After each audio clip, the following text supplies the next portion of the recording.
नरसापूर तालुका भोर जिल्हा पुणे येथे एका 4 वर्षाच्या लेकीवरती अमानुषपणे बलात्कार करून तिची हत्या केली।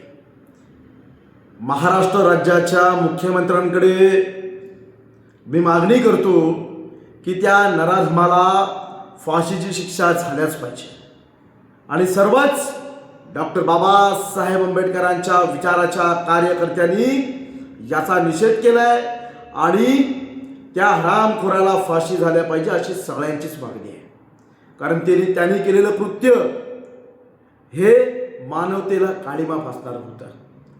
त्या कुटुंबासोबत आम्ही आंबेडकरवादी सगळेच मजबूततेने उभे आहोत, परंतु याआडून काही नीच प्रवृत्तीचे नालायक प्रवृत्तीचे व्यक्ती, तो आरोपी कांबळे आहे, त्याचा आडनाव कांबळे आहे म्हणून निष्कारण बौद्ध समाजाला, दलित समाजाला टार्गेट करण्याचे काम करतात।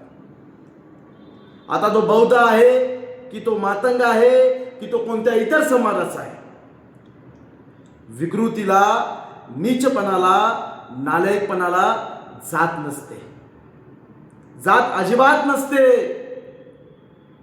एखादा समाज 90% चांगला आहे आणि त्यातील 5-10% लोक काही नीचपणा करतात, विकृतीपणा करतात, म्हणजे त्या पूर्ण समाजाला टार्गेट करायचं काय?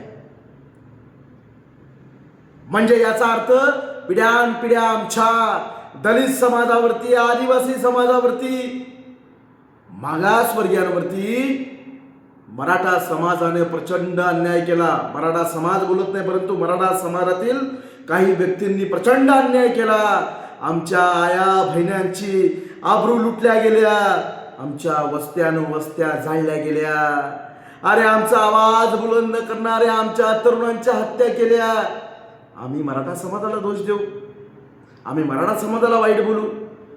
अरे काही ठराविक व्यक्ती, काही विकृत बुद्धीच्या व्यक्ती जर नीचपणा आणि नालायकपणा करत असतील तर त्या पूर्ण समाजाला दोष देणं योग्य आहे काय?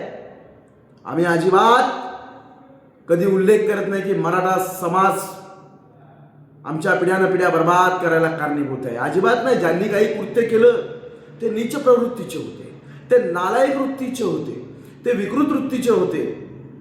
आम्ही त्यांना कधी जात म्हणून बोललो नाही, परंतु ज्या पद्धतीनं नीचपणा सध्या महाराष्ट्रात सोशल मीडियाच्या माध्यमातून काही मनवादी वृत्तीचे भडवे करतात, तो अतिशय निंदनीय प्रकार आहे। मी ते सांगू इच्छितो की त्या लेकीच्या मागे, त्या कुलकर्णी कुटुंबाच्या सोबत